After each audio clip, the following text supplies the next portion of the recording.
Dalam menghadapi krisis PHK massal, peran public relation sangat vital untuk menjaga reputasi perusahaan dan memastikan komunikasi yang tepat kepada karyawan maupun publik. Perusahaan Unilever menghadapi tantangan besar akibat kebijakan PHK massal.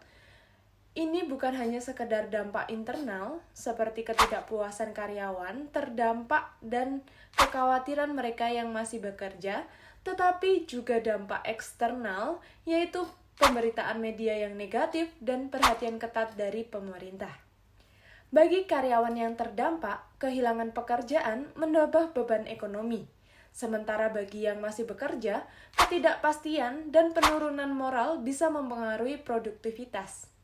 Dari sisi eksternal, perusahaan harus menghadapi media yang berpotensi menguburkan persepsi publik.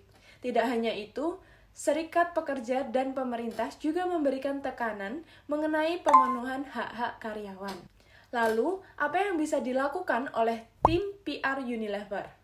Langkah pertama, identifikasi masalah. Perusahaan harus menyampaikan kebijakan PHK dengan transparansi dan juga empati untuk mengurangi dampak negatif baik untuk karyawan maupun citra perusahaan. Tujuan utama PR menyampaikan kebijakan dengan cara yang jelas dan humanis, menjaga kepercayaan karyawan yang masih bertahan, dan mengurangi pemberitaan negatif. PR juga harus mengidentifikasi pemangku kepentingan utama dari karyawan yang terdampak, karyawan yang masih bekerja, media, serikat pekerja, hingga pemerintah dan pelanggan. Untuk solusi internal, komunikasi langsung dengan karyawan sangatlah penting. PR mengadakan sesi tanya jawab, memberikan pelatihan ulang, serta memastikan kompensasi sesuai regulasi.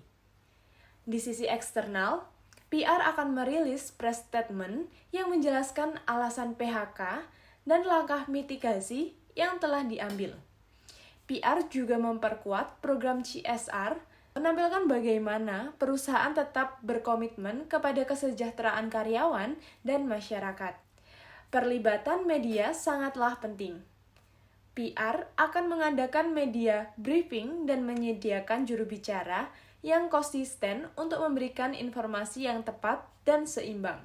Dengan media nasional seperti Kompas dan Tempo, serta media lokal yang memiliki konteks lebih spesifik, PR memastikan pesan perusahaan tersebar luas dan tepat sasaran.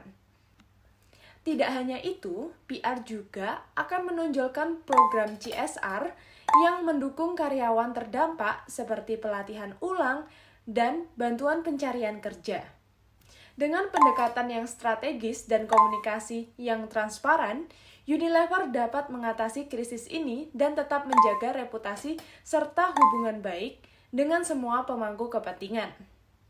Karena dalam setiap krisis ada kesempatan untuk tumbuh lebih baik lagi.